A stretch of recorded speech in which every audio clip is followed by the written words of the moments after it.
Hey all, ఇవాళైతే మనం చేసుకుంటున్నాం చురోస్ with chocolate sauce. First అయితే ప్యాన్లో 2 గ్లాసెస్ వాటర్ పోసుకొని, అలానే బటర్, 2 టేబుల్ స్పూన్స్ షుగర్, అలానే పించ్ ఆఫ్ సాల్ట్ వేసుకొని మంచిగా కడిగినాక స్టవ్ అయితే ఆఫ్ చేసుకొని, ఇప్పుడు 2 గ్లాసెస్ ఆఫ్ నేను మైదా తీసుకున్నాను. అది బాగా మిక్స్ చేసుకోవాలి, ఈ కన్సిస్టెన్సీ రావాలి.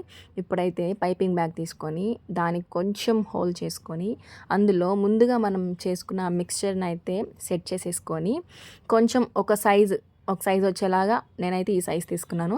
అలాగా మీరైతే చేసేసుకొని డీప్ ఫ్రై చేసుకోండి. ఇప్పుడైతే చాక్లెట్ సాస్కి 6 tablespoons of sugar, 4 tablespoons of cocoa powder, అలానే 2 టేబుల్ స్పూన్స్ ఆఫ్ పౌడర్ అనమాట. ఏం పౌడర్ అంటే ఇది మైదా ఆర్ కార్న్ స్టార్చ్, ఏదైనా వేసుకోవచ్చు, అది మీ ఇష్టము.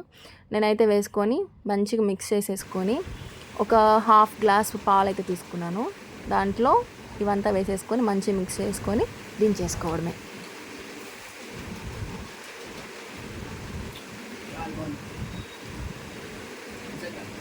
చూసారు కదా రివ్యూస్ ఎలా ఉన్నాయో. వీళ్ళైతే నెక్స్ట్ డే కూడా చేయించుకొని తిన్నారు, అంత బాగున్నాయి అనమాట. మీకు కూడా నచ్చినట్లయితే మీరు లైక్ చేసి, షేర్ చేసి, సబ్స్క్రైబ్ చేసుకోండి. ఒకసారి ట్రై చేసి ఎలా ఉందో నాకు కూడా కమెంట్స్లో తెలియపరచండి. ఓకే గాయస్, ఉంటాను.